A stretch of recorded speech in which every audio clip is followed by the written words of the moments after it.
ওয়াজের অভাব নেই। ওই যে মিডিয়া আছে, এই মিডিয়াতে আপনারা ইউটিউবে ঢুকলেই শত সহস্র ওয়াজ, আলোচনা, বক্তৃতা, লেকচার শুনতে পাবেন। কিন্তু সরাসরি আলোচনা আর মিডিয়া আলোচনা ডে নাইট ডিফারেন্স, যেমন রাত আর দিন এক হয় না, তেমনভাবে সরাসরি আলোচনা এবং মিডিয়ার আলোচনা সমান হয় না। সুতরাং প্রয়োজন আছে এই ধরনের দিনী মাহফিলের, ওয়াজের, আলোচনার, যাতে আমরা দিন শিখব, বুঝব, আমার বাস্তব জীবনে আমল করার চেষ্টা করব। এই ধরনের মজলিসের আয়োজন করার মূল উদ্দেশ্য কি? কেন ওয়াজের মাহফিলের আয়োজন করা হয়েছে? মূল উদ্দেশ্য হলো আমরা উম্মতে মুহাম্মদী, আমাদের দায়িত্ব, কর্তব্য, ডিউটি আছে কিয়ামত পর্যন্ত আমরা নবীজির দিন শিখব আর নিজে আমল করব, আর যা শিখব অন্য মানুষের কান পর্যন্ত পৌঁছাইয়া দেব। সেই দায়িত্ব উম্মতে মুহাম্মদীর। সুবহানাল্লাহ।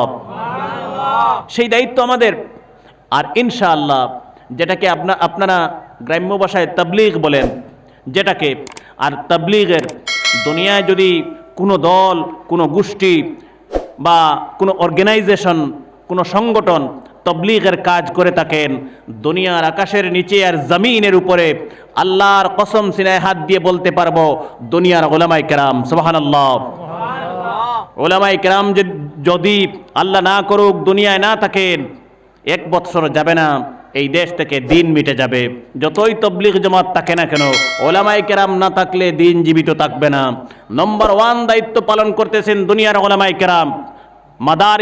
মাদারিসে ইসলামিয়া, এই যে মাদ্রাসা, উম্মুল মাদারিস বলা হয় দারুল উলুম দেওবন্দ মাদ্রাসাকে, এই মাদারিসে ইসলামিয়া ইসলামের অসংখ্য অসীম খিদমত করতেছে। আপনারা হয়তো মনে মনে এলামি করতে পারেন, এই মাদ্রাসাকে মূল্য দেন না, দাম দেন না, মাদ্রাসার প্রতি নজর রাখেন না। কিন্তু আল্লাহর কসম করে বলছি, মাদ্রাসা যদি জমিন থেকে মিটে যায় আর আলিম আসবেন না, হাফিজ আসবেন না, তখন আল্লাহ পাকে এই জমিন থেকে ধীরে ধীরে নবীজির দিন বিদায় করে দেবে। এই মুসলমানের ছেলেমেয়েগুলি খ্রিস্টান হবে, নাস্তিক হবে, মুরতাদ হবে, ইহুদি হবে, নাসারা হবে। আল্লাহ যেন তা না করেন, বলি আমিন। সুতরাং মাদ্রাসা রক্ষার দায়িত্ব আমাদের, মাদ্রাসা হেফাজত করার কর্তব্য, দায়িত্ব আমাদের। সেই ডিউটি আল্লাহ পাক আমাদেরকে দিয়েছেন। আমি এই বিষয়ে সংক্ষেপে আলোচনা করব, দীর্ঘ করব না। আল্লাহ পাক বলছেন কোরআনে কারীমে, যে আয়াতে কারিমা তেলাওয়াত করছি, আল্লাহ পাক বলেন, এই দুনিয়ায় যদি মানুষের মধ্যে কোনো দল আমাকে ভয় করে পৃথিবীর জমিনে, তাহলে 1 নম্বর দল হলো আমার দুনিয়ার উলামায়ে কেরাম। পৃথিবীর মানুষের মধ্যে যদি কোনো দল বা কোনো জাতি আল্লাহ পাককে ভয় করে, নম্বর 1 দুনিয়ার উলামায়ে কেরাম। সুবহানাল্লাহ। আমি পরে আপনারা বলবেন, হুজুর উলামায়ে কেরামের কেন আলোচনা করছেন? এই জন্য, যেহেতু মাদ্রাসার ওয়াজের মাহফিল, সেই জন্য করছি। আমি উলামায়ে কেরামের বিষয়ে সংক্ষেপে আলোচনা করে পরে আমি জেনারেল সাধারণ মুসলমান সম্পর্কে আলোচনা করব ইনশাআল্লাহ। দুনিয়ায় যদি কোনো আল্লাহকে ভয় করে এমন কোন ধরনের প্রাণী বা মানুষ বা কোন জাত থাকে, নম্বর 1 দুনিয়ার উলামায়ে কেরাম। সুবহানাল্লাহ। মানে আল্লাহ পাক এত মর্যাদা দিয়েছেন দুনিয়ার উলামায়ে কেরামদেরকে, এত সম্মান দিয়েছেন আল্লাহ পাক। নবীজি হাদিসে বলছেন, কিয়ামত অনুষ্ঠিত হবে, বিচার শুরু হবে, সকলের বিচার হবে কিয়ামতের দিন। কোনো মানুষের পরনে কাপড় থাকবে না, উলঙ্গ থাকবে কিয়ামতের ময়দানে মানুষ। সবাই কিন্তু কিয়ামতের মাঠে নেঙ্গা থাকবেন, উলঙ্গ থাকবেন, কাপড় থাকবে না।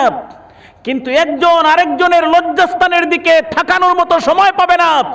আল্লাহর কসম, আল্লাহর আযাবের গজবের ভয়ে। সুবহানাল্লাহ। এত পেরেশান মানুষ কিয়ামতের দিন থাকবে।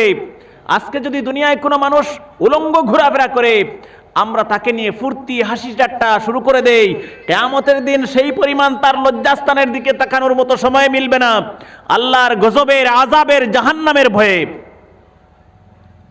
নবীজি বলেছেন, দুনিয়ায় কষ্ট করে যারা লেখাপড়া করেছেন, আলিম হয়েছেন, যারা হাফিজ হয়েছেন, নবীজি বলেছেন কিয়ামতের দিন তাদের বিচার আল্লাহ পাক আলাদা করবেন। কিয়ামত যখন অনুষ্ঠিত হবে, আল্লাহ পাক বলবেন, আমার উলামায়ে কেরাম তোমরা অপর সাইডে পর্দার আড়ালে চলে যাও। সুবহানাল্লাহ। অপর সাইডে জেনারেল সাধারণ মুসলমান থেকে আল্লাহ পাক আলাদা করে এক আওয়াজ দেবেন, আর দুনিয়ার সব উলামায়ে কেরাম, হুফাজে কেরাম আলাদা হয়ে যাবেন। সুবহানাল্লাহ। নবীজি বলছেন হাদিসে, তখন যদি আপনি জেনারেল মুসলমান, সাধারণ মুসলমান, আলিম না, দুনিয়ার আলিমকে মহব্বত করেন, ভালোবাসেন, সম্মান করেন, হাদিয়া দেন, আলিমের কথা শুনেন, আমল করেন কথা শুনে, কিয়ামতের দিন আপনিও আলিমের সাথে সেই পর্দার আড়ালে চলে যাবেন। সুবহানাল্লাহ। আলিমের সাথে আপনার হাসর হবে। নবীজি বলেছেন কুন আলিমান, নবীজি বলেছেন যদি সম্ভব হয় আমার উম্মত, প্রতিটি উম্মত আলিম হয়ে যাও। নবীজি বলেছেন আলিম হলে পরে কিয়ামতের দিন তোমার ফয়সালা আল্লাহ পাক সরাসরি জান্নাতের ফয়সালা করে দেবেন।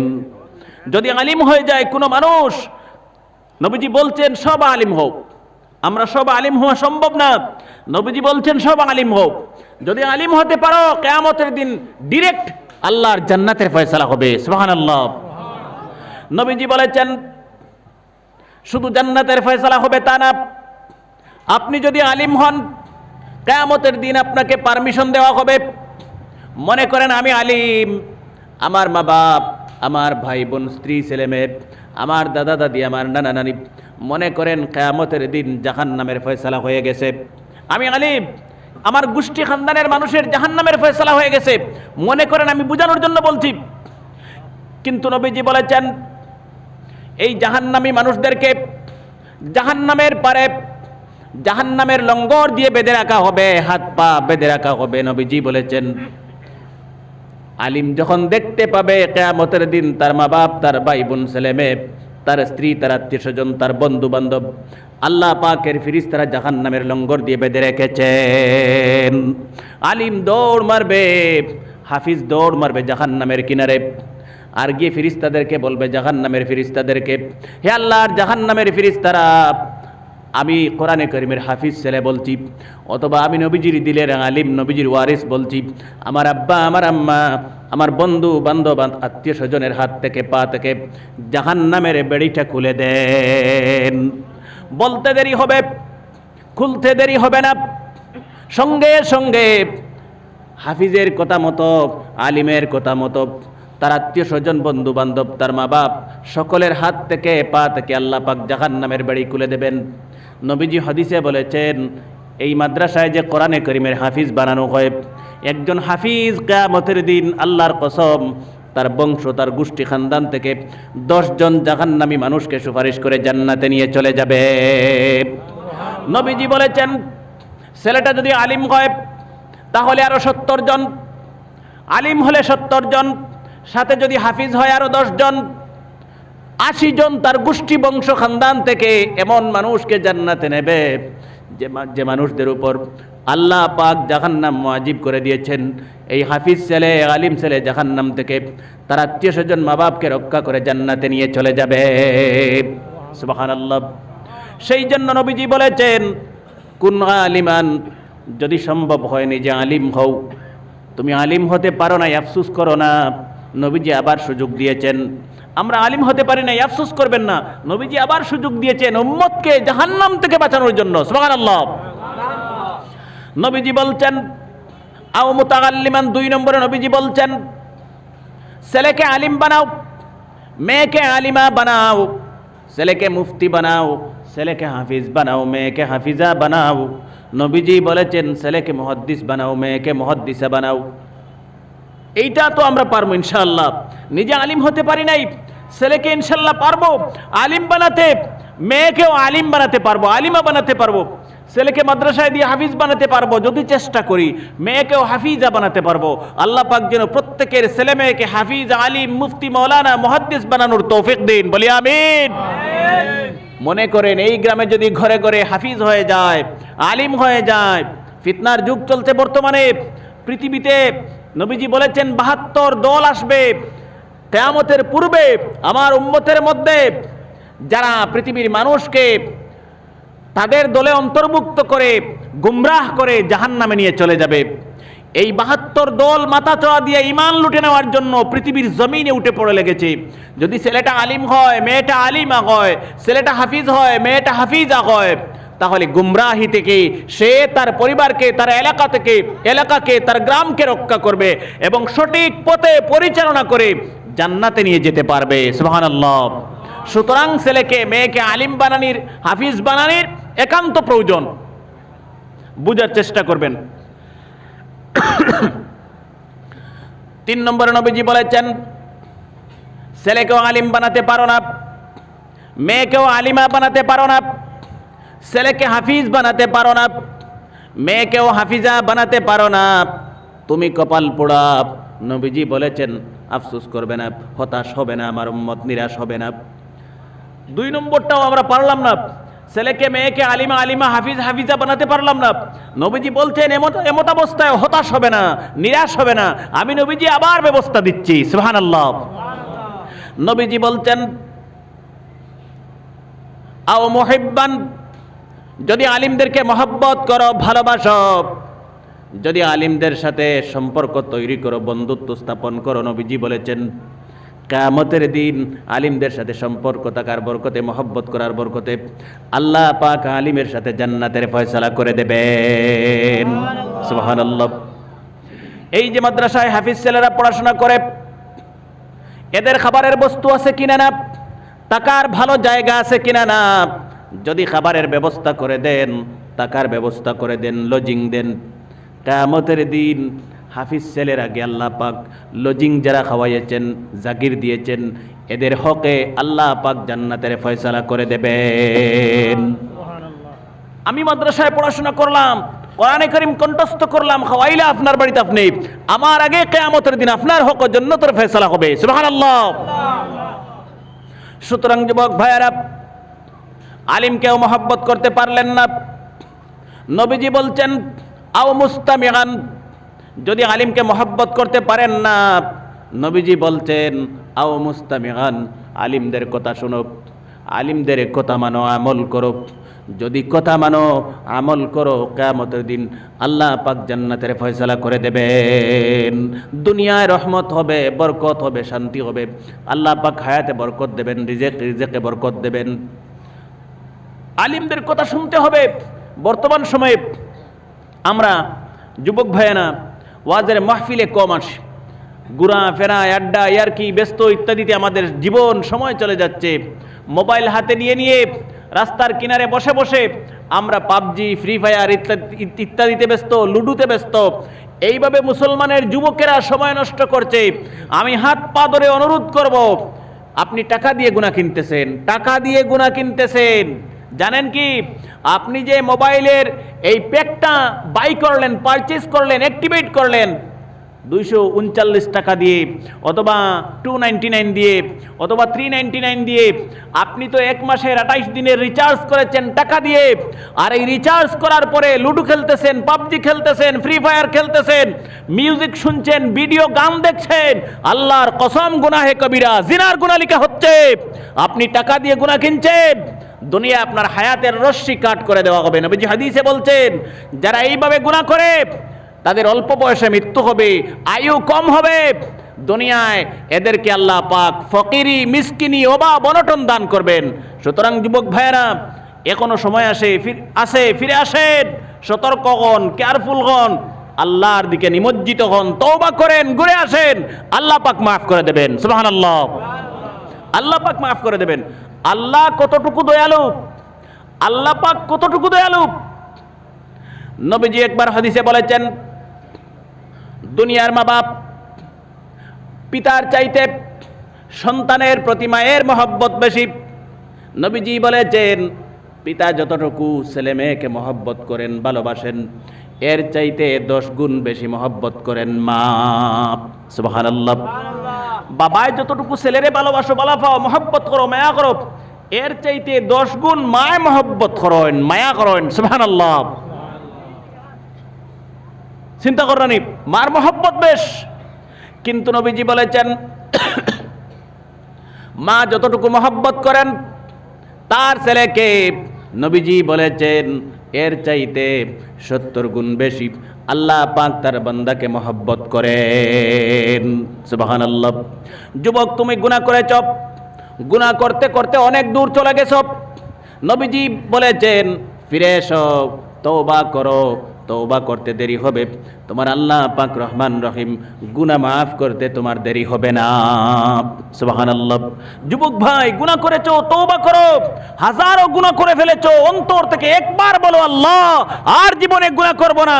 আল্লাহ পাক তার কুদরত দিয়ে তোমার জীবনের গুনাহ মাফ করে দেবেন। সুবহানাল্লাহ। সুতরাং যুবক ভাইরা, ফিরে আসো, ফিরে আসো, নইলে দুনিয়া জীবনটা সর্বনাশ হবে। মৃত্যুর সময় ঈমান হারা হয়ে মৌত হবে, কবরটা জাহান্নামের গাড়া হবে, অগ্নিকুণ্ড হবে। আল্লাহ পাক যেন যুবকদের হেদায়েত দেন, সঠিক পথে চলার তৌফিক দেন। বলি আমিন, জোরে বলি আমিন।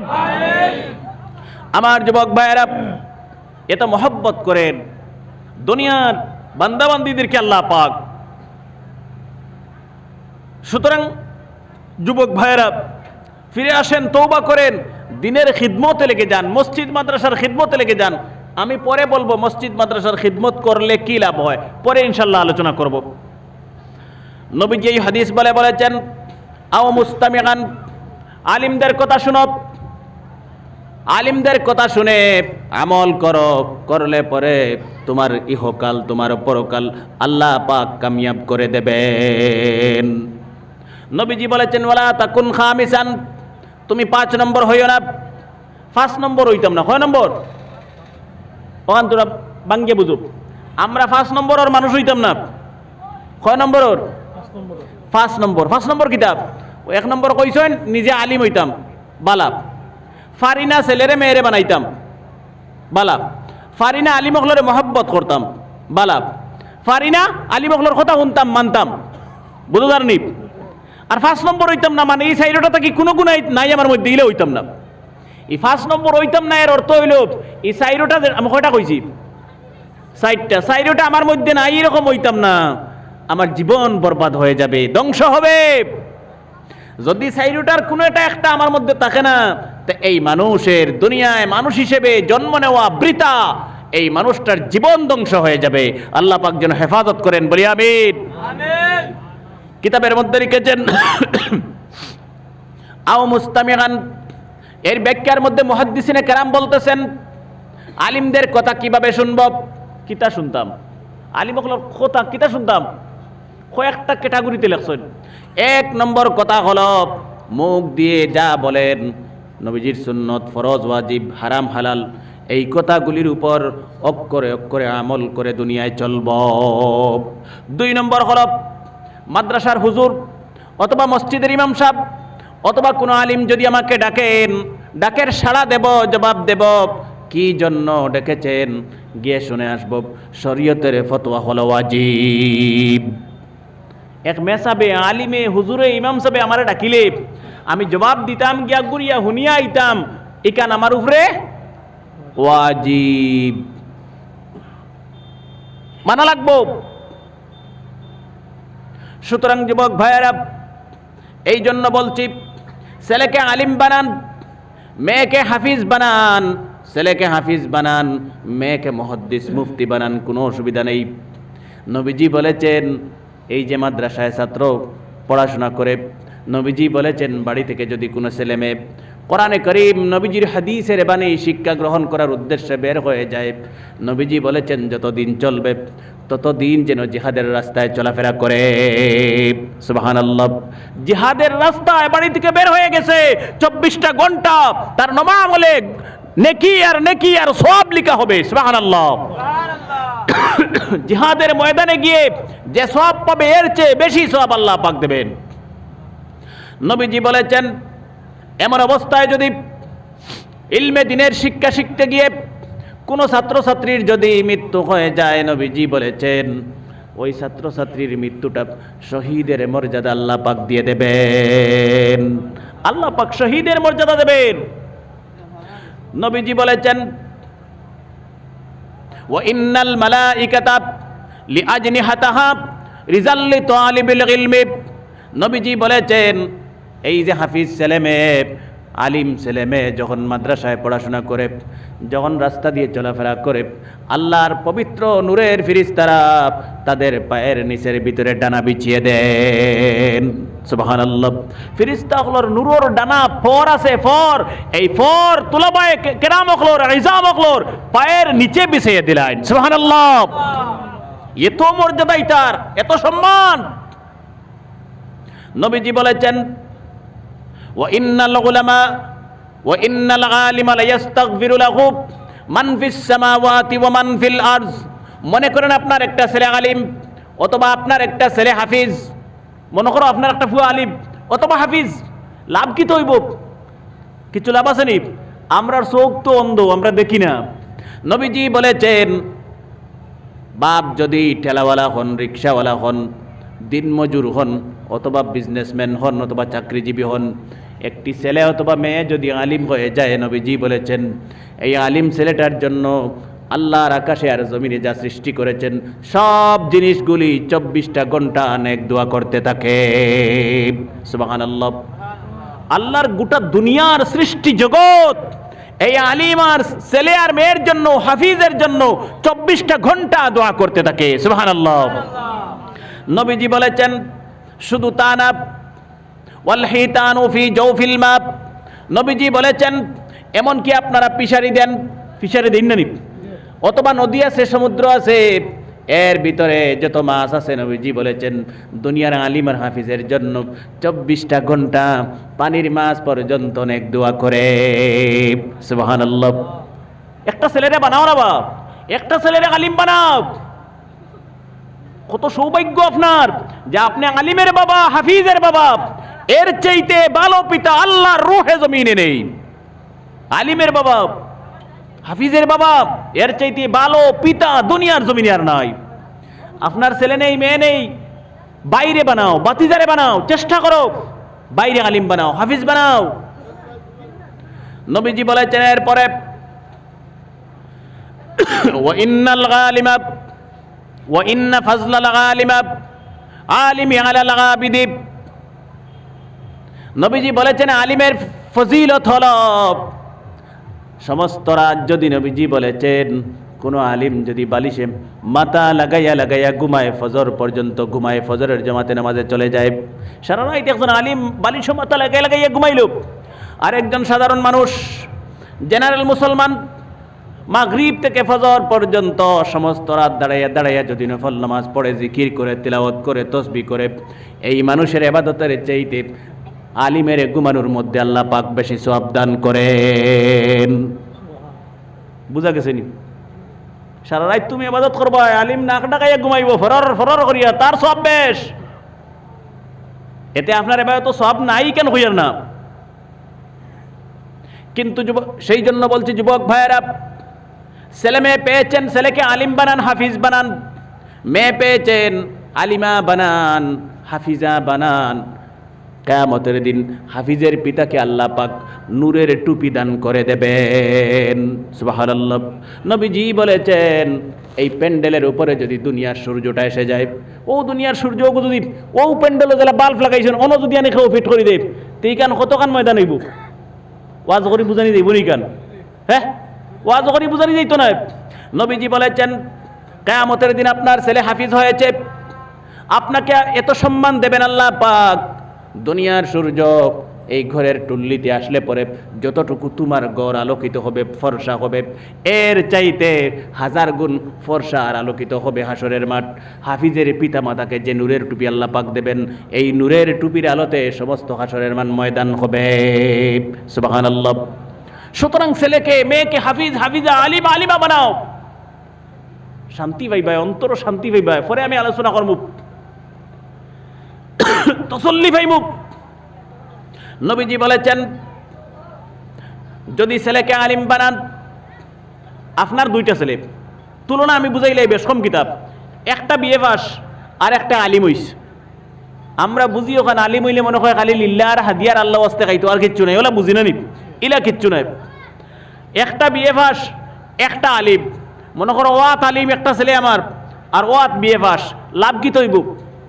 নবীজি বলেছেন ওয়া ইন্না ফাজলাল আলিমি আলাল আবিদি কাফাজলিল কমরি লাইলাতিল বদরি আলা সাইরিল কাওয়াকিব। নবীজি বলেছেন এই যে আকাশে চন্দ্র ওঠে 14 তারিখের পূর্ণিমার রাত্রে, পূর্ণিমার রাত চন্দ্রটা পুরা ফুলিয়ে উঠে না, আকাশও পূর্ণিমার চাঁদ জেগে উঠে একদম ফুলিয়ে উঠে, এদিন আর আসমানও তারা বেশ দেখা যায় না, দেখা যায়নি, হ্যাঁ, কারণ চন্দ্রর আলোয় তারার পাওয়ার নাই করি দে।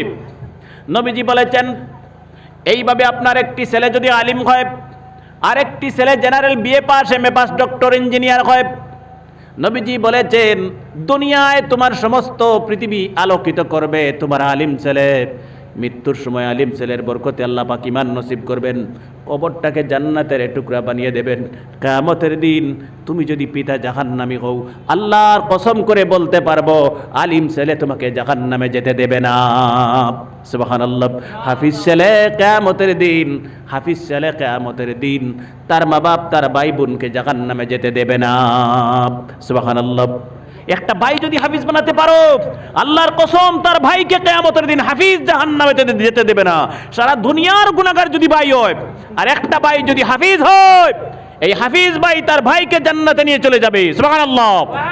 এ তো ফজিলত।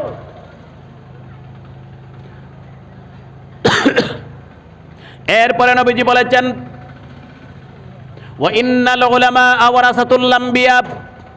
নবীজি বলেছেন ওলামায়ে কেরাম নবীজির ওয়ারিস। ওয়ারিস বুঝনি? ওয়ারিস বুঝনি মানে মালিক। ওয়ারিসের তো কিতাব মালিক। বাপ মরলে সম্পত্তির মালিককে? ছেলে মেয়ে। ফরাইজর মুসলা বুঝতে তোরা কষ্ট কঠিন হইব। বাপ মরলে ফরাইজর সম্পত্তির মালিক ছেলে মেয়ে। সম্পত্তির মালিক হইল, ওয়ারিস হইল ছেলে মেয়ে। ওয়ারিস মানে মালিক। তো নবীজির ওয়ারিসের মালিক দুনিয়ার উলামায়ে কেরাম। নবীজি ফরমাইতেন আমার সম্পত্তির মালিক পৃথিবীর উলামায়ে কেরাম। সুবহানাল্লাহ। নবীজি আবার বলেছেন ওয়া ইন্নাল আম্বিয়া আলাম ইউয়ারিসু দিনারান ওয়ালা দিরহামা। নবীজি বলেছেন কিন্তু কোন নবীগণ, কোন পয়গম্বরগণ একটি টাকার সম্পদ দুনিয়ায় রেখে যান নাই। বাপ মরলে সম্পত্তির মালিক হয় ফুয়াফুড়ি। তো নবী হকলর ওয়ারিস দুনিয়ার আলিম হল। নবী যে ফরমাইতে আমার ওয়ারিস দুনিয়ার উলামায়ে কেরাম। আবার কইয়া কইতরা নবী হকলে কোনো সম্পদ দুনিয়াত তৈয়া গেছইন না, তে আলিম হকলর কিয়র মালিক? আলিম হকল কিয়র ওয়ারিস, কিয়র মালিক? নবীজি আবার বলছেন নবীদের যত সম্পত্তি থাকে, অন্য হাদিসে নবীজি বলেছেন নবীদের যত সম্পত্তি থাকে, খাওয়া দাওয়ার পরে যদি কোনো সম্পত্তি বাকি থেকে যায়, নবীদের গুণাগুণ হলো, সিফাত হলো, নবীদের বৈশিষ্ট্য হলো সঙ্গে সঙ্গে সদকা করে দিতেন। আমরা খালি সম্পদ জমাই, আর নবী হকলের সম্পদ খাওয়া দাওয়ার পরে যদি 1 টাকা বাকি থাকে তো লগে লগে আল্লাহ ওয়াস্তে সদকা করে দিলে এটা। সুবহানাল্লাহ।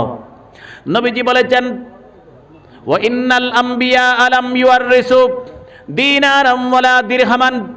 নবীজি বলতেন নবীগণ কোনো সম্পদ দুনিয়া রেখে যান নাই। ওয়া ইন্নামা ওয়ারাসুল ইলমা। দুনিয়ার উলামায়ে কেরাম নবীদের ওয়ারিস হলেন ইলমের জ্ঞানের, কোরআনে কারীমের জ্ঞানের, নবীজির হাদিসের জ্ঞানের। এই বস্তুটার ওয়ারিস। সুবহানাল্লাহ। ইলমের ওয়ারিস। সুবহানাল্লাহ। নবীজি বলেছেন সুতরাং যুবক দুনিয়ার ভাইয়েরা, চেষ্টা করো তোমার ছেলেকে আলিম বানানোর, মেয়েকে হাফিজ বানানোর।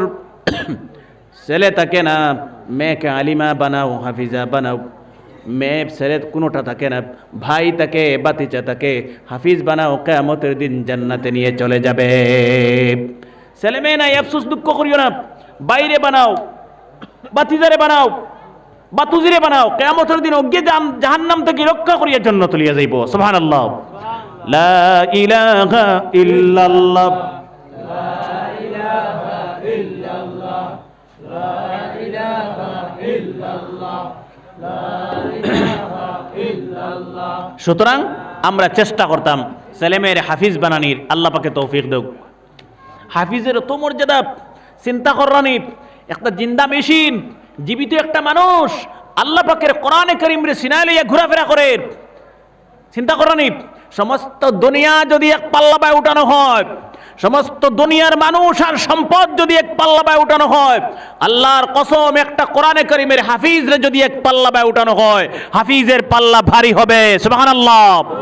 সমস্ত দুনিয়া একদিকে আর হাফিজের মর্যাদা একদিকে। আমরা বুঝি না আমরা অন্তরের চক্ষু আল্লাহ পাকে বন্ধ করে দিলাইছেন, আর ও চক্ষু খুলি দিছেন। যেদিন ও চক্ষু বন্ধ হইব, ও চক্ষু খুলিব, সেই দিন বুঝতে পারবো। যুবক ভাইয়েরা, ঘটনা অনেক আছে, কিতাবে একটা ঘটনা লেখরা। আরব দেশ থেকে একদল মানুষ বড় একটা জাহাজ বুঝাই করিয়া, ব্যবসায়ী মানুষ, বণিক মানুষ কয়, আগর যুগর সদাগর মানুষ কয়, এটা কিসা মুরব্বী হলে কইতাম, ইগো আমি কিসা কইয়ার না, অরিজিনাল ঘটনা কইয়ার। এরা মালদ্বীপ দেশের উদ্দেশ্যে রওনা দিছেন। প্রায় 300 জন মানুষ এই জাহাজও, আর কয়েক কোটি টাকার সেই যুগর সামান, কাপড় চুপড়, সাবান, তেল, রেশন সামগ্রী, এভরিথিং সৌদি আরব থেকে নিয়া হৌদেশে বেশিটা, আর হৌদেশ থেকে কিনিয়া নিয়া সৌদি আরব বেশিটা। আগর যুগ কিতাম ভারতবর্ষ স্বাধীন হওয়ার আগেও যখন মুঘল সম্রাট মুসলমান হলে এই দেশ শাসন করছেন, তখনও সৌদি আরবের মানুষ আইয়া এই দেশও বিজনেস, ব্যবসা বাণিজ্য করত এই জলপথে, জাহাজের মাধ্যমে। কেরলের এক জায়গায় এই জলবন্দর আছিল বা জাহাজের গাটি আছিল, ওখানে ইয়ে লাগতো, আর তারা ব্যবসা বাণিজ্য করতো। পৃথিবীর বিভিন্ন দেশও, এক দেশে আরেক দেশে এই এখন যেটা ইম্পোর্ট এক্সপোর্ট করা হয়, আমদানি রপ্তানি, এখন তো ফ্লাইটে করা হয়। আর আগের যুগে সব ব্যবসা বাণিজ্য আছিল বড় বড় জাহাজ ইত্যাদি দিয়া। এই তারা জাহাজ লইয়া মালদ্বীপ দেশের উদ্দেশ্যে রওনা দিছেন। সংক্ষেপে কইলিয়ার ঘটনা, লম্বা ঘটনা। সমুদ্রের ঠিক মাঝখানে যাওয়ার পরে জাহাজটা হাজার হাজার টন ব্যবসার বস্তুসহ সমুদ্রের তলে ডুবি গেছে। বুঝলেন কি তা কইয়ার? সব মানুষ মারা গেছে। একটা ছোট্ট হাফিজে কোরআন 12 বৎসরের, নাম আবুল বারাকাত, জাহাজ বাঙ্গিয়া তক্তা বাইর হইছে, টুকরা টুকরো ইয়া ফানির বাড়ি, ওটা জাহাজ আর রইছে নি, চিন্তা করি, টুকরা টুকরো ইয়া রেজা হইয়া গেছে। ওই এক তক্তার উপরে হে আল্লাহ পাকে বাসাইয়া তারে রাখি দিয়েছেন, বেহুশ অচেতন অবস্থায়, মুমূর্ষ অবস্থায়। জেলা আল্লাহ পাকে সাদ্দাদরে রক্ষা করলাম। আল্লাহ পাক বলেছেন, হে আজরাইল, জীবনে কোনো মানুষের প্রাণ নিতে তোমার কষ্ট লেগেছে কিনা?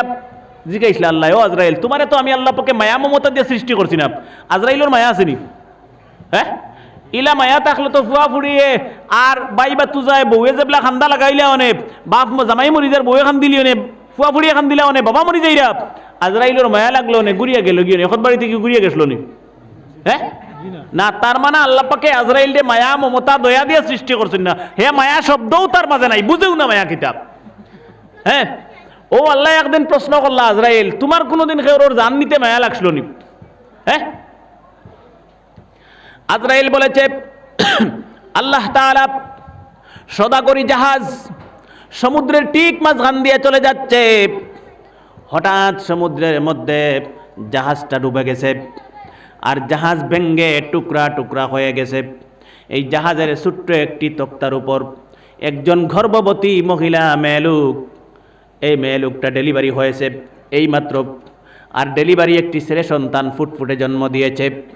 আর মা যখন সন্তান ডেলিভারি দিয়েছে, আল্লাহ পাক তুমি রহমান রহিম আমাকে পারমিশন দিয়েছো, অর্ডার দিয়েছো, আজরাইল জলদি করে যা এই সমুদ্রের গভীর ভিতর থেকে, ঠিক মাঝখান থেকে, তক্তার উপর থেকে এইমাত্র যে মহিলা সন্তান জন্ম দিয়েছেন সেই মায়ের তুই রূহ কবজ করে নে।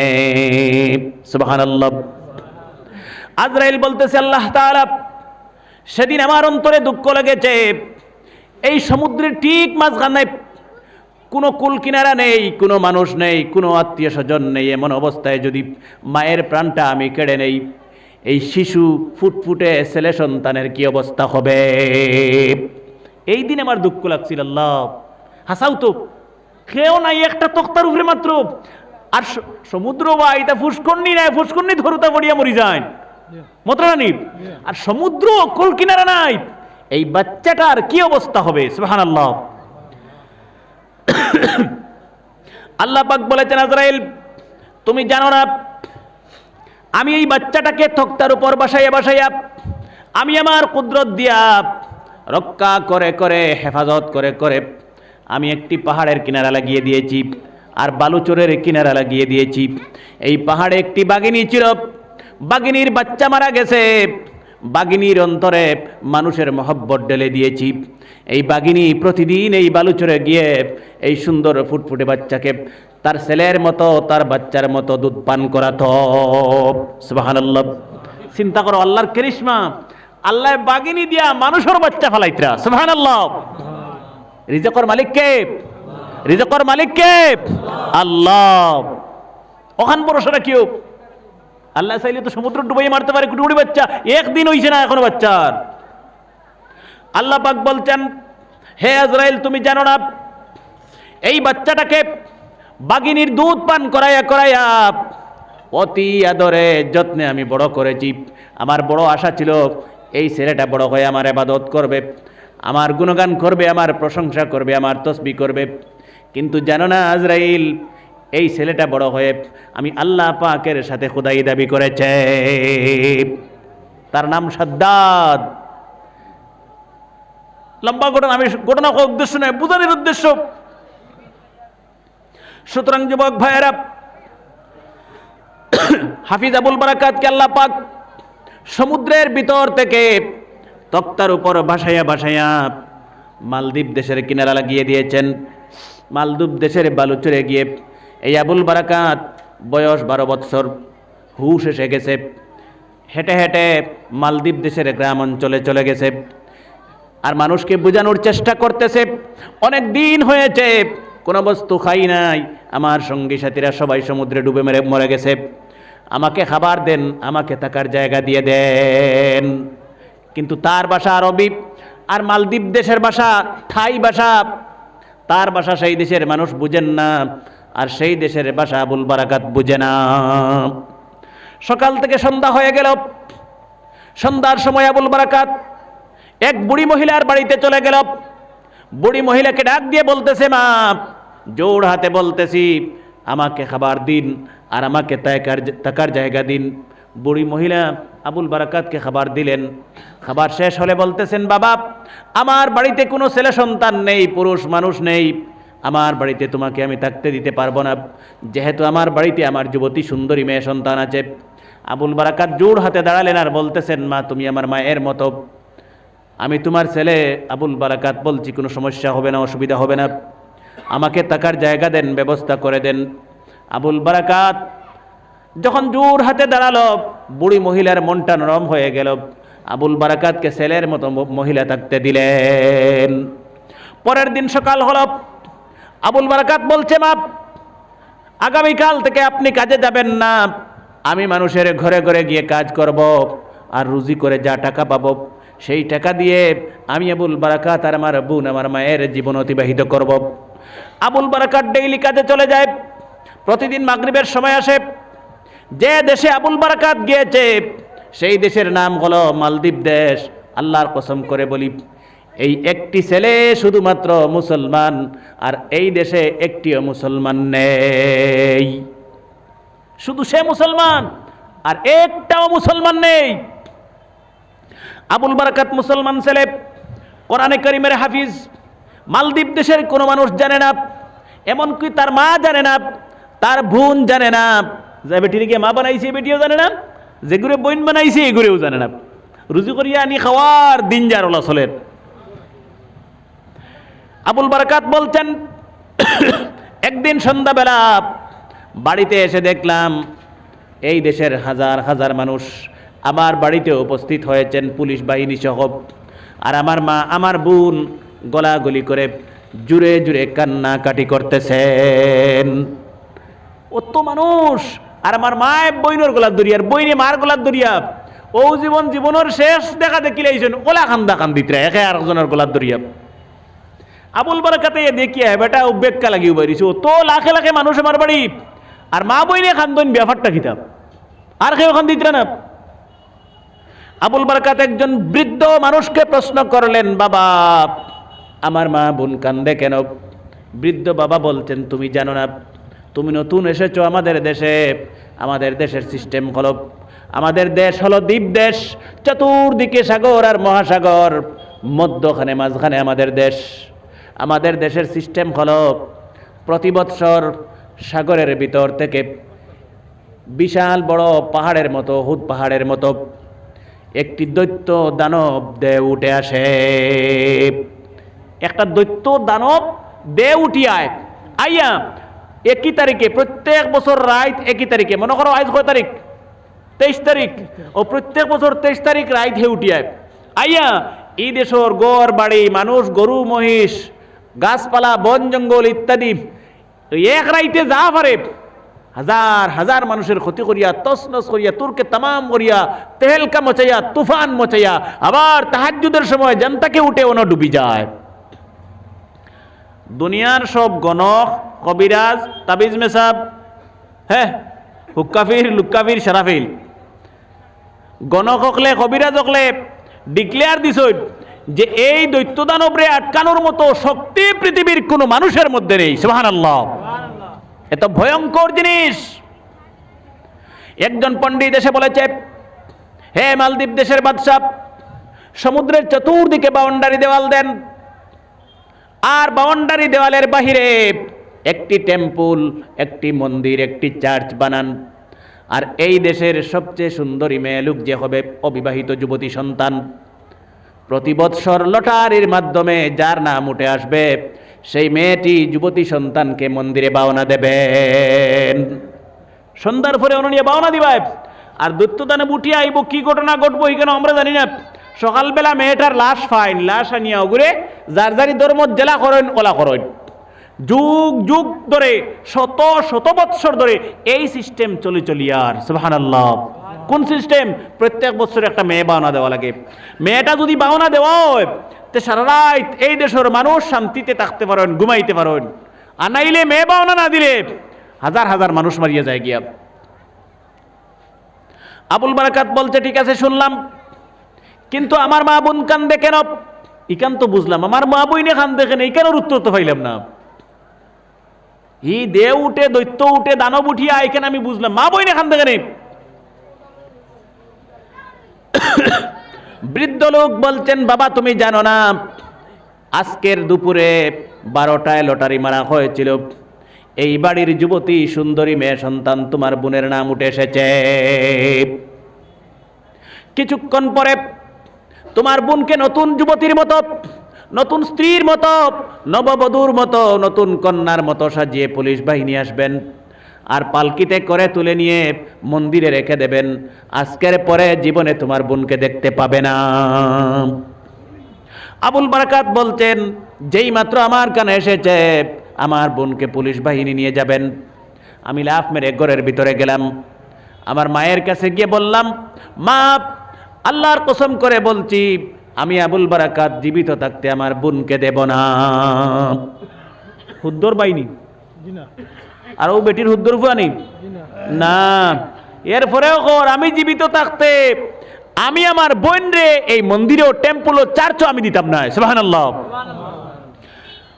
আবুল বারাকাত বলছে, মা আমি যাব, আমি 12 বৎসরের ছেলে সন্তান, আমার দাড়ি নেই, মুছ নেই, আমাকে মেয়ের মতো সাজিয়ে দেন, কন্যার মতো সাজিয়ে দেন।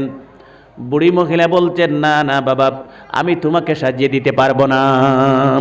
আমরা দেশের মা বই নিলে খিতা কইলে অনে আমার গু বাসে যাইব, পরের গু মরলে মরবো দিলেই আগে, ওখান মাত মানি, হ্যাঁ। কিন্তু মহিলা কইতরা কিতা, না বাবা আমি তোমারে দিতে পারতাম না। আবুল বারাকাত বলছেন, বারবার চেষ্টা করতেছেন, জোর জবরদস্তি করতেছেন। শেষে মা বলতেন, ঠিক আছে। মা ছেলে মিলে বোনকে গোপন করে দিলেন, লুকিয়ে রাখলেন। আর মা বুড়ি মহিলা সুন্দর করে আবুল বারাকাত 12 বৎসরের কোরআনে কারীমের হাফিজ ছেলেকে মেয়ের মতো, নববধূর মতো, নতুন স্ত্রীর মতো সাজিয়ে দিলেন। কিছুক্ষণ পরে পুলিশ বাহিনী আসলেন, পালকি নিয়ে আবুল বারাকাতকে তোলা হলো। হিতায় বুঝরানি ছেলে নিত্রা না মেয়ে নিত্রা? হ্যাঁ না। সন্ধ্যার পরে বাউন্ডারি দেওয়ালের বাহিরে মন্দিরে রেখে তাড়াতাড়ি চলে আসলেন।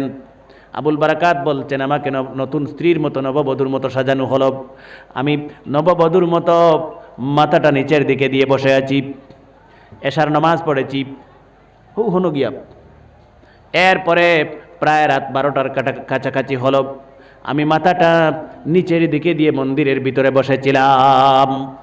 হঠাৎ খুব বিকট আওয়াজ হলো, এত জোরে শব্দ হলো, এত কঠিন আওয়াজ হলো। আবুল বারাকাত বলছেন যে আওয়াজের কারণে মনে হচ্ছে তামাম পৃথিবী ফেটে টুকরা টুকরা হয়ে যাবে, আমার কলিজা ফেটে যাবে, এমন বড় আওয়াজ হয়েছে। আমি ভয় পেয়ে বসেছিলাম, দাঁড়িয়ে গেছি। এরপরে দাঁড়িয়ে গিয়ে আমি চতুর্দিকে দেখতে শুরু করেছি। চন্দ্রনীর জ্যোৎস্নার রাত ছিল। আবুল বারাকাত বলছেন দূর দিকে তাকিয়ে তাকিয়ে দেখতে পেলাম বিশাল বড় পাহাড়ের মতো দৈত্য দানব উঠে পানির উপর দিয়ে হেঁটে হেঁটে আমার দিকে আসতেছে। সুবহানাল্লাহ।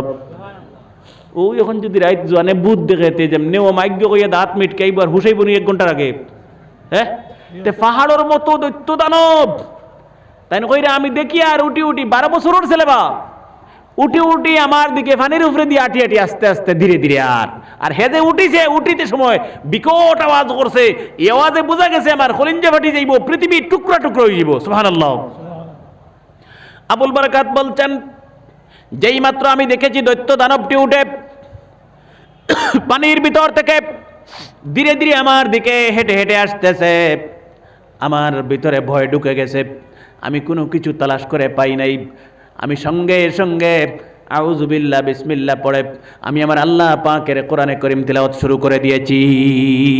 সুবহানাল্লাহ। আবুল বারাকাত বলছেন মনে মনে পড়তেছি। অনেক সময় পড়ার পরে আবার তাকিয়ে দেখতেছি, আবারও ধীরে ধীরে আমার দিকে হেঁটে আসতেছে। কত সময় পড়েছি বেশ করি মনে মনে, দেখি না এগুলো তো আমার মুখে এখনো আর আমার কাছে তো আর কোনো তাবিজ নাই। আর কোনো তাবিজ আছে নি? হাবিজ চাবর গেছে, হাফিজগুলোর গেছে, আর কোনো তাবিজ আছে নি? না। তো হে বেটাও হাফিজ, 12 বছরের ছোট্ট হরুতা, কোনো ইলম নাই, বিদ্যা নাই, একমাত্র কোরআনে কারীম অন্তর। সুবহানাল্লাহ। আবুল বারাকাত বলছেন যখন দেখলাম মনে মনে পড়ার পরে আমার দিকে আসতেছে, আমি জুড়ে জুড়ে পড়তে শুরু করে দিলাম। কিছুক্ষণ জুড়ে জুড়ে পড়ার পরে আমি চক্ষু বন্ধ করে পড়তেছিলাম। আবার কিছু সময় জুড়ে জুড়ে পড়ার পরে সমুদ্রের দিকে তাকিয়ে দেখলাম এই দৈত্য দানবটা চেষ্টা করছে আমার দিকে আসবে, কিন্তু দেখে মনে হচ্ছে পানির ভিতর থেকে পায়ের মধ্যে যেন কে বেড়ি লাগিয়ে দিয়েছে। সুবহানাল্লাহ। হাতির ফাউজলে বান্দা থাকে, হে চেষ্টা করে ওটা করে আইতো আমার দিকে, কিন্তু আইতে পারেন না, বুঝা তার সাইরে উপাত খেয়ে বেড়ি লাগিয়ে রাখিয়েছে। সুবহানাল্লাহ। আবুল বারাকাত বলছেন যেই মাত্র এই অবস্থা দেখেছি আমার আল্লাহ পাকের কুদরতের উপর বিশ্বাস বেড়ে গেছে, আরো মহব্বতের সাথে কোরআনে করিম তিলাওয়াত শুরু করে দিয়েছি। পড়তে পড়তে দেখতে পেলাম এবার দৈত্য দানবটি পিছনে ঘোরার মতো সময় পায় নাই। হে আইসে তো মুখ দিয়ে আমার ভাই যাইতো না, এই ঘুরার সময় নাই। ধীরে ধীরে আবার পিছনে পিছনে পা দিতেছে, উল্টা মারের গাড়ি জেলা খরাটি যায়, গাড়ি আগ ঘুরিয়া যান না, এখন ব্যাক মারের। হে ওলা ঘুরার সময় নাই, ব্যাক মারের আগে দিয়ে আওয়াজ হইয়া এখন পিছনে পিছনে খালি ব্যাক মারি মারি খরাটি দিয়ে করে দিয়ে আর। সুবহানাল্লাহ। আবুল বারাকাত বলছেন এইভাবে আমি তিলাওয়াত করতেছি। তাহাজ্জুদের সময় হলো, তাহাজ্জুদের নামাজের সময় হলো, আমি দেখতে পেলাম দৈত্য দানবটি যে জায়গা থেকে উঠেছিল আমার তিলাওয়াতের বরকতে আল্লাহ পাকের কুদরতে ওই দৈত্য দানবটি সেই জায়গায় ডুবে গেছে। ফজরের পরে পুলিশ বাহিনী কফিন নিয়ে আসলেন, করার নিয়ে আসলেন, মেয়েটির লাশ নেবেন। পুলিশে তো তুইয়া গেছে ফুড়ি, তারা জানেনি ভুয়া তুইয়া গেছে না, মেয়ে তুইয়া গেছে, তারা করার লিয়ে আইসেন গুরু না লাশ নিতে আইয়া তো কইল বেটায় বইয়া নামাজ পড়িয়া খালি কিতাব গুনগুন করে হে কোরআনে কারীমের তিলাওয়াত করে। সুবহানাল্লাহ। আইয়া তারা দিছেন তো বক, হেই তুই নে কি রে মেয়ে কই লাশ কই, হে কই কিওর মেয়ে কিওর লাশ। ও সারা ঘটনা হে করর দেখলেন খসলো বইন্ডে বদলি তুইয়া টগিয়া হে আইছে, ও সারা ঘটনা কইল। মানুষের তো বিশ্বাস হয় না, পুলিশের বিশ্বাস হয় না, ওর কথা নয়, দুনিয়াত কোনো মানুষের শক্তি নাই এই দৈত্য দানবের মোকাবেলা করার। সুবহানাল্লাহ। এর কারণে তারা বিশ্বাস করেন না। পুলিশ বাহিনী 12 বছরের ছোট্ট ছেলেকে গ্রেফতার করে মালদ্বীপ দেশের বাদশার নিকটে নিয়ে গেলেন। মালদ্বীপ দেশের বাদশা সমস্ত ঘটনা শুনলেন আর বলতেছেন, রে আবুল বারাকাত কি বলতেছ? তোমার ধর্মের নাম ইসলাম, তুমি মুসলমান ধর্মের অনুসারী, তোমার ধর্মের ধর্মগ্রন্থের নাম কোরআনে কারীম, আবুল বারাকাত, আমি ইসলাম আর মুসলমান বুঝি না, আমি কোরআনে করিম বুঝি না, তুমি বলতেছো তোমার আল্লাহ পাক তোমাকে রক্ষা করেছেন। আবুল বারাকাত, আমার তোমার সাথে চুক্তি হলো, কথা হলো, আগামী বছর সেম 23 তারিখে আবার সমুদ্রের ভিতর থেকে দৈত্য দানব উঠে আসবে। আজ যারা উঠি আইছে সেই 9 তারিখ ওই সময় আগামী বছর উঠি আইব। আমি মালদ্বীপ দেশের বাদশা বলছি, তোমাকে নববধূর মতো সাজাইয়া সেই সমুদ্রের পাড়ে দেওয়া হবে। সেই বৎসর যদি তোমার আল্লাহ পাক কোরআনে করিম তিলাওয়াতের বরকতে তোমাকে জীবিত ফিরিয়ে আনতে পারেন, আমি মালদ্বীপ দেশের বাদশা লিখিত কথা দিলাম, আমি সঙ্গে সঙ্গে আমার দেশের মানুষ সহ কলিমা পড়ে মুসলমান হয়ে যাব। সুবহানাল্লাহ। আবুল বারাকাত বলছেন, আমার আল্লাহর কুদরতের উপর বিশ্বাস ছিল, হাসি মুখে বাদশার চ্যালেঞ্জ গ্রহণ করে নিলাম। আগামী বছর সেম ডেট আসলো, 23 তারিখ আসলো, আমাকে মাগরিবের নামাজের সময় নববধূর মতো সাজিয়ে মন্দিরে দেওয়া হলো। আবুল বারাকাত বলছেন, গত বছর আমি দেরি করেছিলাম, যখন দৈত্য দানব উঠেছিল তখন কোরআনে করিম তিলাওয়াত শুরু করে দিয়েছিলাম, কিন্তু এইবার দেরি করি নাই। পুলিশ বাহিনী যেই মাত্র আমাকে রেখেছেন, আমি দাঁড়িয়ে দাঁড়িয়ে, কখনো বসে বসে, কখনো হেঁটে হেঁটে, চতুর্দিকে ঘুরে ঘুরে আমার জুড়ে জুড়ে আল্লাহ পাকের কোরআনে করিম তিলাওয়াত শুরু করে দিয়েছি। সুবহানাল্লাহ। গত বছর তারে দেখি আল্লাহ শুরু করলাম, এবার আর তার অপেক্ষা নাই, আমারে রাখিয়ে খালি পুলিশ বাহিনী ফেলাইয়া গেছেন আর আমার তিলাওয়াত শুরু। কোনো সময় বইয়া, কোনো সময় উবইয়া, কোনো সময় জুড়ে, কোনো সময় ধীরে ধীরে, কোনো সময় হাঁটি হাঁটি চতুর্দিকে ঘুরি ঘুরি আমি তিলাওয়াত কন্টিনিউ নন স্টপ চলে। সুবহানাল্লাহ। আবুল বারাকাত বলছেন, এইভাবে এশার সময় হলো, এশার নামাজ পড়লাম। গত বছরের টাইম হলো প্রায় রাত 12টা, তিলাওয়াত করতেছি, আর কত সময় পর পর সমুদ্রের দিকে দেখতেছি। এমনকি তাহাজ্জুদের সময় হয়ে গেল, আমার তিলাওয়াতের বরকতে দৈত্য দানবটি সমুদ্রের ভিতর থেকে মাথা তুলে দাঁড়াতে পারে নাই। সারা রাত গেল, কত সময় পর পর চাইলাম, দেখলাম না, তিলাওয়াতের বরকতে এমন অবস্থা হইল সমুদ্রের ভিতরে থেকে হে আর উঠিবার ক্ষমতা আল্লাহ পাকে তারে দিছেন না। সুবহানাল্লাহ। আবুল বারাকাত বলছেন, যুগ যুগ ধরে, শত শত বৎসর ধরে এই প্রথা চলে আসছে, কিন্তু ছোট্ট 12 বৎসরের আবুল বারাকাতের তিলাওয়াতের বরকতে আল্লাহ পাক চিরদিনের জন্য দৈত্য দানবকে ওটা বন্ধ করে দিয়েছেন। কত শত শত বৎসর থেকে সিস্টেম চলে চলি, আর এক বাচ্চার তিলাওয়াতর, হাফিজর তিলাওয়াতর বরকতে আল্লাহ পাকে চিরদিনর লাগি দরজা বন্ধ করে দিলাইছেন, আর তুই বাড়ি দিতে পারতে নাই মালদ্বীপ দেশ। সুবহানাল্লাহ। সকাল হয়ে গেল, এদিকে বাদশাহ আবুল বারাকাতের সাথে চ্যালেঞ্জ মারে, রাজমহলে সমস্ত রাত ঘুমাতে পারে নাই। বাদশার মনে মনে টেনশন, না জানি ছেলেটা মরে যায় নাকি, যদি হাসাও বাচ্চাকে মরি যায় তা আমার কারণে মরবো, আমি হুদাউদির কুটুমুটি বাচ্চার লাগে আমি চ্যালেঞ্জ মারলাম, ব্যাট ধরলাম, যদি মরি যায় তো আমার দোষ, আর বাঁচিয়া যদি আই যায় তো মুসলমান হয়ে যাম। বাদশার এই চিন্তায় সারা রাত ঘুম নাই, বারে গড়ে বাইরে দাইরে সব দিকে খালি ঘুরাফেরা, টেনশন। সকালবেলা পুলিশ বাহিনী গেলেন, আবুল বারাকাতকে দেখতে পেলেন, ছোট্ট বাচ্চা বসে বসে কোরআনে করিম তিলাওয়াত করতেছে, পুলিশ বাহিনী সম্মান দিয়ে সাথে নিয়ে যাচ্ছেন। বাদশা রাজমহলে দাঁড়ানো, এখন আবুল বারাকাত রাজমহলে যেতে পারেন নাই, বাদশার দরবারে যেতে পারেন নাই। লা ইলাহা ইল্লাল্লাহ মুহাম্মাদুর রাসূলুল্লাহ সাল্লাল্লাহু আলাইহি ওয়াসাল্লাম। আবুল বারাকাত বলছেন, আমি এখনো রাজমহলে যেতে পারি নাই, বাদশার দরবার থেকে অনেক দূরে, রাজমহলের উপর থেকে বাদশাহ আমাকে দেখতে পেয়েছে, আমি পুলিশ বাহিনীর সাথে মুস্কি মুস্কি হেসে হেসে গল্প করে করে আসতেছি।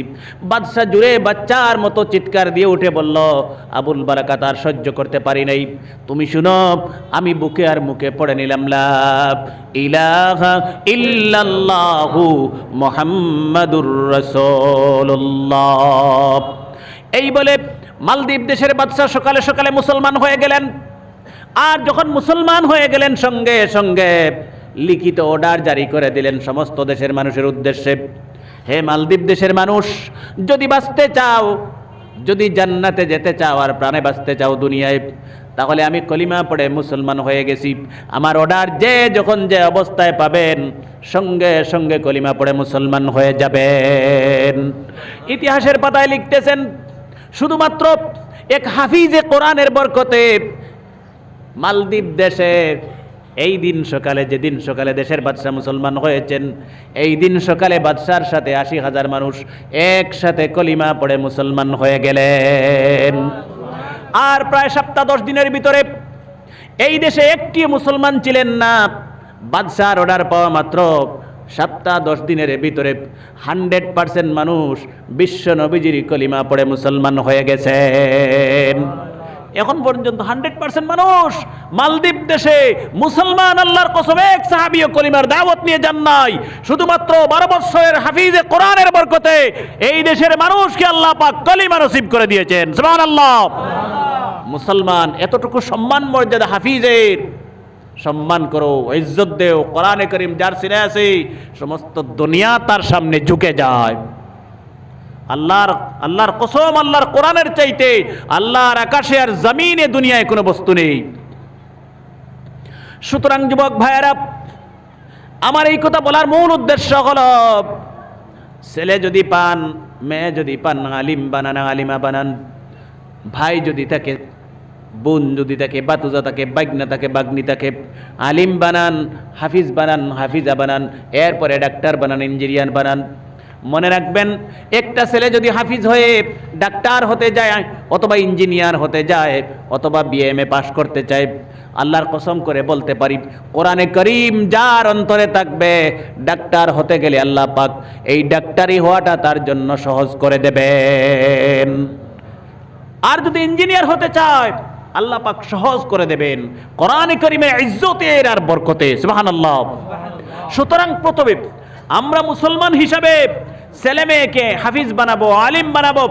তারপরে জেনারেল শিক্ষার প্রয়োজন আছে। আপনার ছেলে সায়েন্টিস্ট হবে, ডক্টর হবে, লয়ার হবে, প্রয়োজন আছে।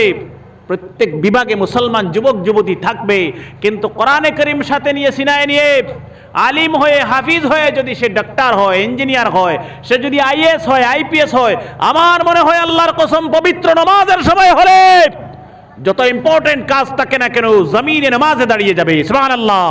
আর যে মানুষ নামাজি হবে, সে কখনো স্বৈরাচারী শাসক হবে না, অন্যায়কারী হবে না, অত্যাচারী হবে না, মানুষের আমানতের খেয়ানত করবে না। সুতরাং প্রয়োজন আছে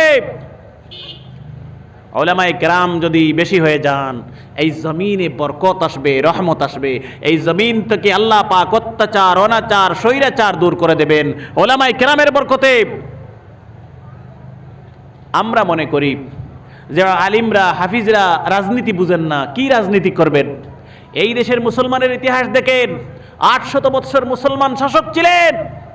মুসলমানের ইতিহাস খুলে দেখেন, আলিম, মুহাদ্দিস, মুফতি, পীর, বুজুর্গ এই দেশের বাদশাহ, খলিফা, সুলতান ছিলেন। সুবহানাল্লাহ। ইতিহাস খুলে দেখেন। ইতিহাস সাক্ষী আমার ভাইয়েরা, বাদশাহ আলমগীর হিন্দুস্তানের বাদশাহ ছিলেন, মুঘল বাদশাহ ছিলেন, একজন বড় অলি ছিলেন, একজন বড় জবরদস্ত আলিম ছিলেন। ফতোয়া আলমগীর, আপনারা উলামায়ে কেরাম যারা বুঝতে পারবেন, ফতোয়া আলমগীরি ফতোয়ার কিতাব, যার নামে নামকরণ করা হয়েছে তার নাম আলমগীর, আর তিনিও লিখেছেন ফতোয়া আলমগীর, বললেই ভুল হবে না, বললে ভুল হবে না, কারণ তার অবদান বেশি ফতোয়া আলমগীর লিখার পিছনে। কিতাবের মধ্যে লিখেছেন, এত বড় হিন্দুস্তানের মুসলমান বাদশাহ ছিলেন, এত পাওয়ারফুল বাদশাহ ছিলেন, মৃত্যুর সময় ওসিয়ত করে গেছেন একজন আলিম হিসাবে, পীর হিসাবে, বুজুর্গ হিসাবে, আমি আলমগীর মরলে পরে আমার সরকারি টাকা দিয়ে, বেতনের টাকা দিয়ে আমি আলমগীরের জীবনের শেষ কাফনের কাপড় দেবেন না। সুবহানাল্লাহ। আমরা তো ওটা দিও দেই। আমি যদি চাকরি করি, আমার চাকরির পয়সা দিয়ে আমার কাফনের কাপড় দিবা না নি? আমি যদি রুজি করি, বিজনেস করি, ওটা দিও আমার কাফনের কাপড় দিব? আমি বুধ ভাই এরকম হালাল? তাই না কইতে না, আমি এই দেশের বাদশাহ, আমার সরকারি বেতন দিয়ে আর আমার ইটা টাকা দিয়ে আমার কাফনের জীবনের শেষ কাপড়টা আমার দিও না। সুবহানাল্লাহ। কতটুকু আল্লাহওয়ালা মানুষ হইলে এই ধরনের ওসিয়ত করতে পারে, চিন্তা করো। তিনি বলতেছেন, আমি হিন্দুস্তানের বাদশাহ ছিলাম, এই দেশের মুসলমান বাদশাহ ছিলাম, কিন্তু বাদশাহ থাকার সময় আমি এই যে জালিওয়ালা টুপি যেটা, এই যে টুপি যেটা আমি নিজ হাতে টুপি সেলাই করে বাজারে যেভাবে মানুষ টমেটো সবজি শাক যেভাবে বসে বিক্রি করে আমি হিন্দুস্তানের বাদশা হয়ে তো কি বিক্রি করতাম। সুবহানাল্লাহ। এক দশর বাদশা হইয়া আমি নিজের হাতে টুপি বানাইয়া ওটা তো কি বানাইয়া সুতার তো কি ওটা বানাইয়া আমি গল্লিত বইয়া মানুষের লাগান বেচিতাম। সুবহানাল্লাহ। আমার মন্ত্রী পরিষদ আমাকে বলতেন ইলা যদি 12টা এক মিনিস্টারে করে বাকি লগর মন্ত্রী আর নেতা পাতি নেতা যেটা আছে তাই না করবানি ইলা করি না স্যার আপনার ইমেজ স্ট্যাটাস নষ্ট হই বলা কইবানি। আলমগীর রহমতুল্লাহ আলাইহি বলতেন আমার মন্ত্রী পরিষদ আমাকে বারবার নিষেধ দিতেন হযরত আপনি এই দেশের সুলতান মুসলমানের খলিফা বাদশা এইভাবে কর্ম করা আপনার মানায় না সাজায় না। তিনি বলতেন আমি তাদের কথায় কান দিতাম না, সব সময় ওভারটেক করে চলতাম। তারা যত হোক আমি তো খান দিতাম না, তারার কথারে আমি ওভারটেক করে চলতাম। এটা খানও লইতাম না বা শুনতাম হবা ছাড়িতাম, তারারে নারাজও করতাম না। তিনি বলছেন আগের যুগে কোরআনে করিম প্রিন্টিং ব্যবস্থা ছিল না, ছাপাখানা ছিল না। এখন তো কোরআনে করিমের নুসখার অভাব নাই, কোরআনে করিমের অভাব নেই। আগের যুগে প্রিন্ট প্রেস এটা আসিল না। আলমগীর রহমতুল্লাহ আলাইহি তিনি বলছেন আমি নিজ হাতে কাগজে আমার হাত দিয়ে কোরআনে করিম লিখতাম আর আমি বাজারে বসে বসে বিক্রি করতাম। এক দেশের মুসলমান বাদশা, মুঘল সাম্রাজ্যের মধ্যে সবচেয়ে পাওয়ারফুল নেতা মুসলমান বাদশা আলমগীর, সবচেয়ে লম্বা সময় আর সবচেয়ে পাওয়ারফুল মুসলমান নেতা খলিফা বাদশা আলমগীর। তিনি বলছেন আমি নিজ হাতে কোরআনে করিম লিখে আবার বাজারে বসে বসে বিক্রি করতাম।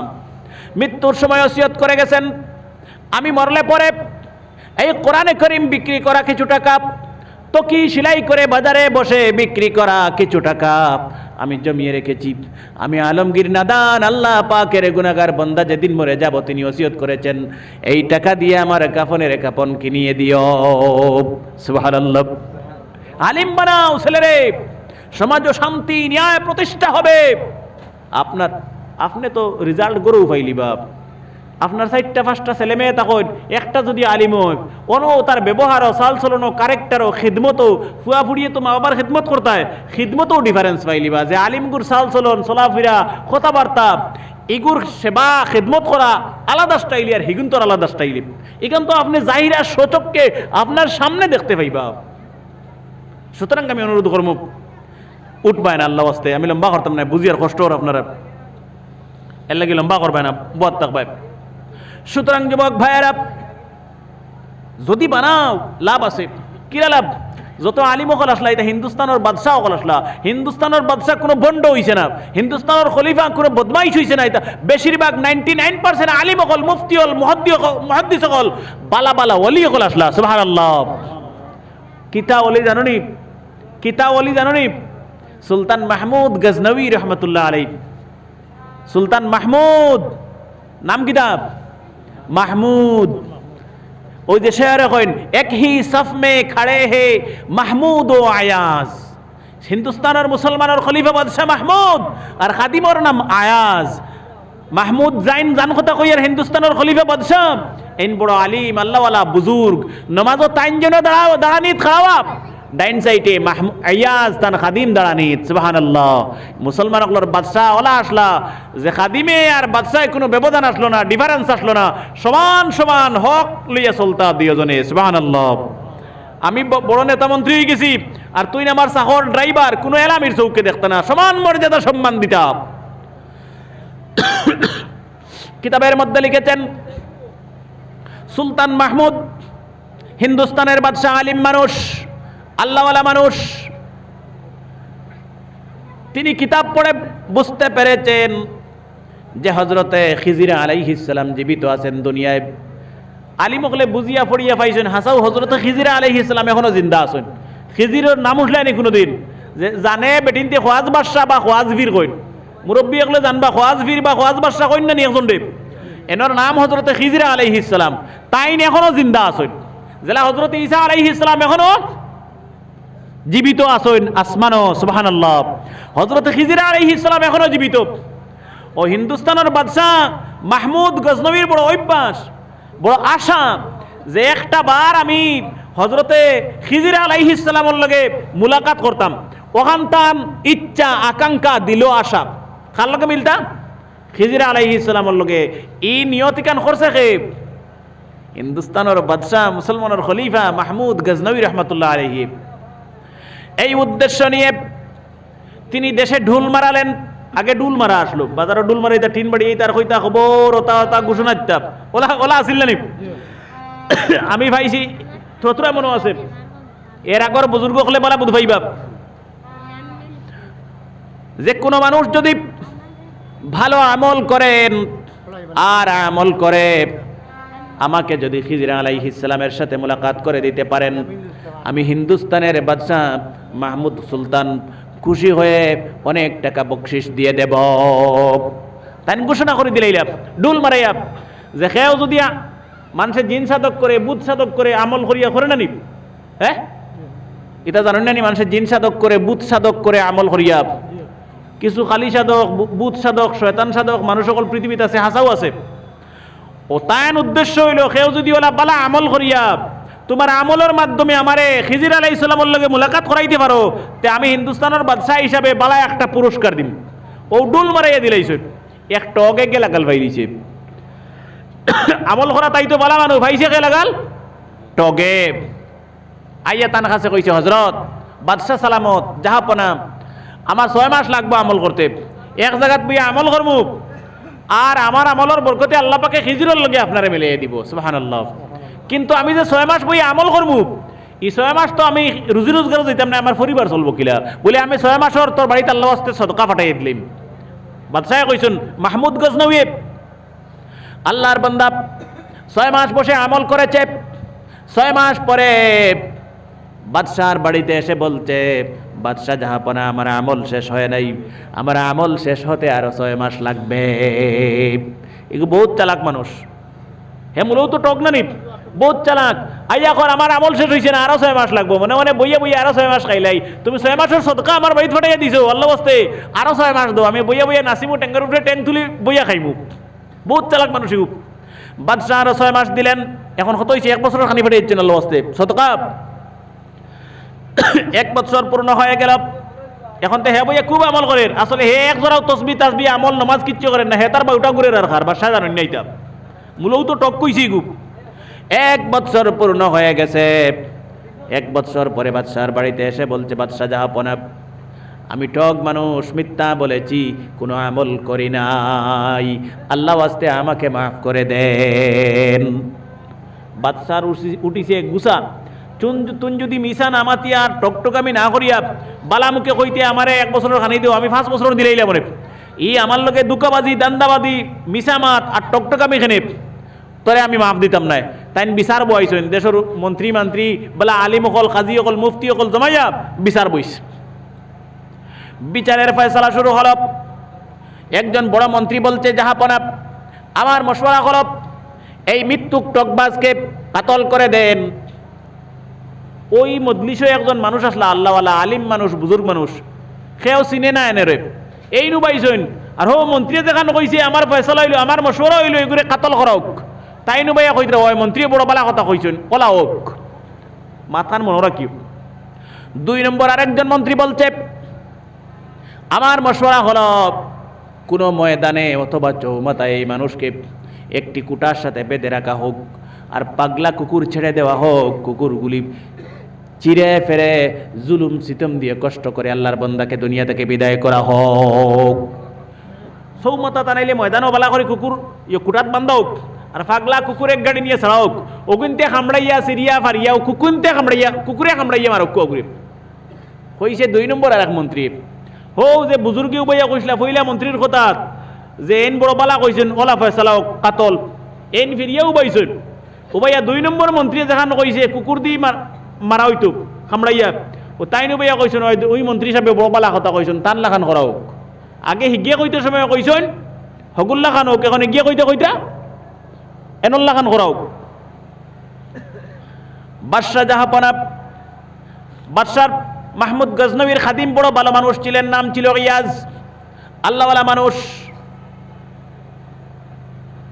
বাদশাহ খাদিমকে বলতেন অলি মানুষ ইয়াজ খাদিম তুমি তোমার মশওয়ারা কি বলো আর বাকি মন্ত্রীগুলোর মশওয়ারা তাই লইছেন না তান পছন্দর মানুষ হইল ইয়াজ খাদিম, আল্লাহওয়ালা মানুষ, পীর মানুষ। ও খাদিম রে কইরা ওবা তোমার মশওরা কিতা তুমি কও।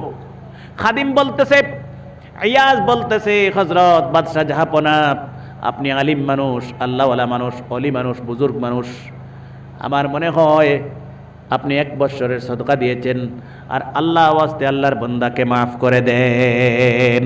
সুবহানাল্লাহ। খাদিমের মশওরা ওখান, আর হেরা টাইট করা বিচার। হৌ যে 2বার দিন কইছিলাম এন ফিরিয়েও পাইছেন, ওবাই এখন বাদশাহ জাহাপনা আপনার খাদিমে জ্বালা কইছেন ওলা করাও। ও ন 3 জনে যদি 3 ফাকির কও, আমি তান মাতাও কই ওলা হোক, হেনর মাতাও কই ওলা হোক, হেনর মাতাও কই ওলা হোক, তো বাকি হুন্ডার বুড়া লাগবো না নি? হ্যাঁ, বাদশার কিছু বুড়া লাগলো, মনে মনে কিছু গুছা আইল। মাহমুদ গজনবী বাদশাহ বলতেছেন, কেন আপনি বারবার এই কথা বলছেন, কি উদ্দেশ্য আপনার?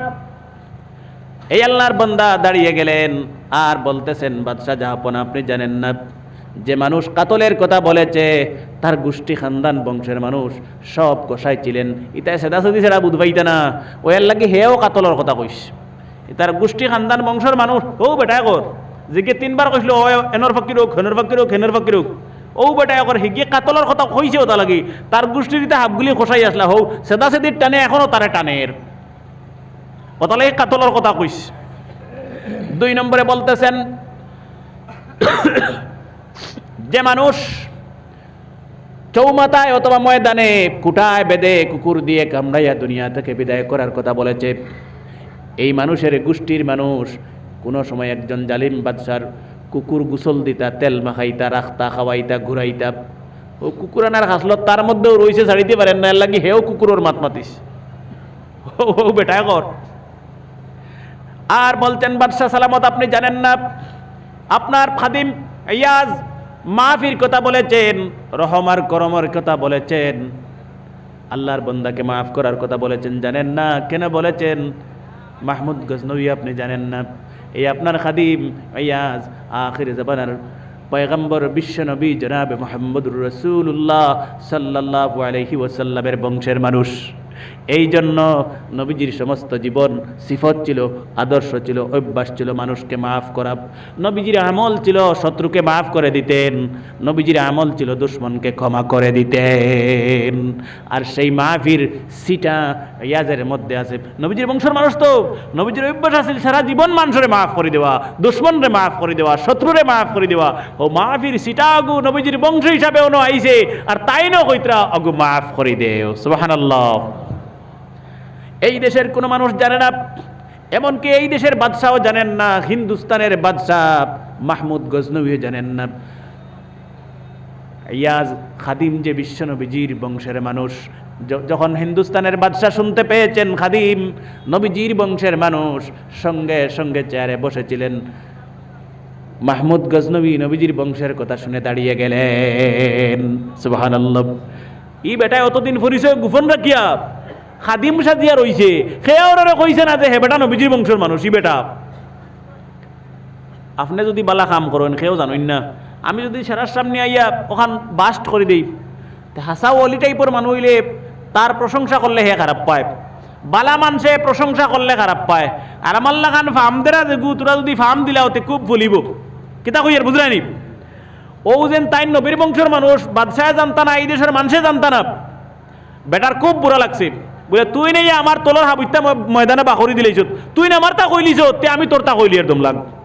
আমরা দরবার লাগি ওটা করে নি, বলে আমার তা কইলিছ তে আর তোর তা বাকি রাখবো আর তোরা লাগাইয়া ফাজিল কইম, ওটা করি নি আমরা। তা না বুড়া লাগছে খাদিমর যে আমার তা তুই বেটা কইলিছ খেয়ে চিনি না, তে দম লাগ তোর তা আমি কইলি আর। হ্যাঁ, আড়াআড়ি লেগ গেছে, ইনো আড়াআড়ি বাধা খামলি আর আমরা বাধা খামলি আড়াআড়ি করি, ইনো লাগছে বালা খামলি আড়াআড়ি। হেন এনার প্রশংসা কতরা আর এই হেনের প্রশংসা কতরা। এন বালা কাম কইছেন না বলে নবীর বংশের মানুষ, আপনারা এই দেশের কেউ মানুষ চিনুন না জানুন না, এন নবীর বংশের মানুষ। সুবহানাল্লাহ। এর লাগি মাহফিল কথা কইছেন। খাদিম বলতেন, রিয়াজ বলতেন, হে দেশের মানুষ, হিন্দুস্তানের বাদশাহ মাহমুদ গজনবী, আপনি জানেন না আপনি 1 বৎসরের সদকা করেছেন যাকে পাওয়ার জন্য, 1 বৎসর মানুষ এনে আমল করিয়েছেন যাকে পাওয়ার জন্য। খারে ভাইবার লাগি আমল করেছিলাম খিজির আলাইহিস সালাম রে, খারে ভাইবার লাগি খিজির আলাইহিস সালাম রে ভাইবার লাগি 1 বছরের সদকা দিছেন হো টকর বাড়িত খিজির আলাইহিস সালাম রে ফাইবার লাগি। খাদিম বলছেন বাদশাহ জাহাপনা আপনি জানেন না ইনি কে? যাকে পাওয়ার জন্য সদকা করেছেন, যাকে পাওয়ার জন্য আমল করিয়েছেন, ইনি সেই হযরত খিজির আলাইহিস সালাম। সুবহানাল্লাহ। ও এই হযরত খিজির আলাইহিস সালাম। খাদিম বলছেন হে বাদশাহ জাহাপনা আপনি যে সদকা করেছেন আর এরপরে নিয়ত করেছেন, আল্লাহ পাক আপনার সদকায় খুশি হয়ে গেছেন, কবুল করেছেন, আর সদকার বদলা আল্লাহ পাক আপনার মনের আশা পূর্ণ করে দিয়েছেন। আজকে সরাসরি হযরত খিজিরের সাথে আল্লাহ পাক মুলাকাত করিয়ে দিয়েছেন। সুবহানাল্লাহ। ও মাদ্রাসাত চান্দা দিতাম, সদকা দিতাম আমরা সরাই দিল বরিয়া, আর সদকা দিয়া নিয়ত করতাম, আগে না সদকা দিয়া নিয়ত করতাম আল্লাহ আমার ও নিয়ত খান পূরণ করো। আল্লাহর কসম খাইয়া কইর আল্লাহর যাতে ওর দিল ঘুরাইয়া দিত রায়, আল্লাহ কবুল করব। খেয়ে দিব মাত্র 10,000 টাকা। আমি 50,000 60,000 দাইয়েন না, পারলে বালা দেখবা কোনো ভাই 10,000 করে অন্তত 5 জন মানুষ আমার লাগবে। বিসমিল্লাহ করো একজনে, এক যুবক ভাই হিম্মত করো। আমি নবীজির দিনী মাদ্রাসাত দিতাম, আল্লাহ আমার ছেলেমেয়েরা আলিম বানাইতো, হাফিজ বানাইতো, আমার ভাই বোন তার হাফিজে আলিম বানাইতো। হিম্মত করতাম আর সাহস রাখতাম, 1 নম্বরে কোন ভাই দিব আল্লাহ 5 জন মানুষকে কবুল করো। জোরে কও আমিন, জোরে কও আমিন। অন্তর থেকে দোয়া করো, আমিন কইতে তো টাকা লাগে না, আবার কও আমিন। একজন মানুষ হিম্মত করে দেখি 10,000 টাকা 10 মাসে 10,000, 10 মাসে 10,000, মাসে 1,000 মাত্র। বিজনেস করে আল্লাহ পাকে গায়েব থেকে বরকত দিব। নবী হলর সাহাবী হলর ব্যবসাত আল্লাহ পাকে যেরকম বরকত দিত আল্লাহ বরকত দিব। কল্পনা করি পাইতে না এত টাকা আল্লাহ পাকে কই থাকি দের সদকার বদলা আল্লাহ পাকে দিব। এক মানুষে হিম্মত করে না যে 10,000 দিবা। যুবক ভাই হাত তুলে মারো, যুবক এক ভাই হাত তুলে মারো দেখি খেয়ে দিব। একজন মানুষের সমস্ত মজলিস থেকে এক যুবক কম বেশি ভাই হক হালাল বিজনেস করিয়া লক্ষ কোটি টাকার মালিক বানাইয়া দেব আল্লাহ। এই মাদ্রাসা খান্ডে কিয়ামত পর্যন্ত কবুল করো। মাদ্রাসার মুআল্লিমিন আর মুতাআল্লিমিন সকলরে কবুল করো আল্লাহ। আয় আল্লাহ বড় মাদ্রাসা হিসেবে কবুল করো। যারা মাদ্রাসারে মহব্বত করো তুমি মহব্বত করো তারারে আল্লাহ, যারা মহব্বত করেন না তারার অন্তর খান ফিরাইয়া দেও। রব্বানা তাকাব্বাল মিন্না ইন্নাকা আনতাস সামিউল আলিম। আয় আল্লাহ তাআলা আমরা যত বেমারি মানুষ আছি মজলিসে আল্লাহ সব বেমারি মানুষ সকলের কুদরত দিয়া জিসমানি রুহানি ছোট বড় तमाम বেমার থেকে আমরা রে শিফা দান ফরমাও রব্বুল আলামিন। আয় আল্লাহ তাআলা আমরার বাড়ি ঘরে মহিলা সকলের মাফ করে দেও, মা বোন ইন্তরে মাফ করে দেও আল্লাহ।